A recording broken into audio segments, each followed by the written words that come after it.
All right, for the next one, let's draw, I don't know, let's go down 1, 2, 3, 4, 5, 6, 7, 8, 9, 10. And from here, I'm going to go 1, 2, 3, 4, 5. And then 1, 2, 3, 4, 5. And let's graph, I'm going to graph a couple points. I'm going to graph this point here. And then I'm going to go over 3, down 1.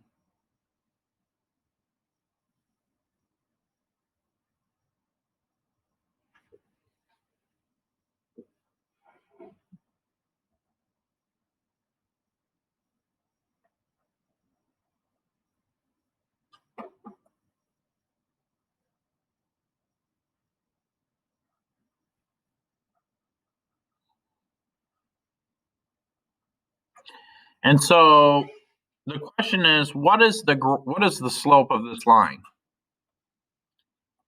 So the question we're asking is, what is the slope of this?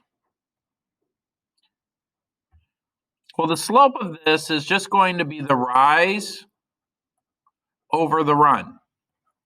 So let's look at some clues. Is this uphill or downhill? If I read it from left to right, if I go from left to right, is that going downhill or uphill? Downhill. So what does that tell me about my slope? Yeah, so the slope should be negative, right?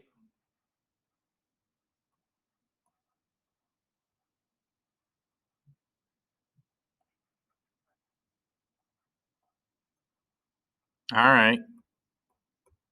Now there's a couple ways I could do this. I can actually calculate it, but if I have the graph, I could just count. If I start at this dot and I go down 1 and I go over 1, 2, 3, I end up at this dot. So I went down 1, that's in the negative direction, right? And then I went over 3. So because I went down 1, that's in the negative y direction. And I went over 3. In other words, going down is the negative y direction, and going to the right is the positive x direction. Okay? So then I went down 1 over 3, then my slope would be negative 1/3. Now, the negative, if I have it on the top or if I have it on the bottom, you could just think of it as being in the front. It doesn't matter. You just can't have it in both. If I have a negative in the top and a negative on the bottom, then it becomes positive, and that's not good. Okay? There any questions on that one?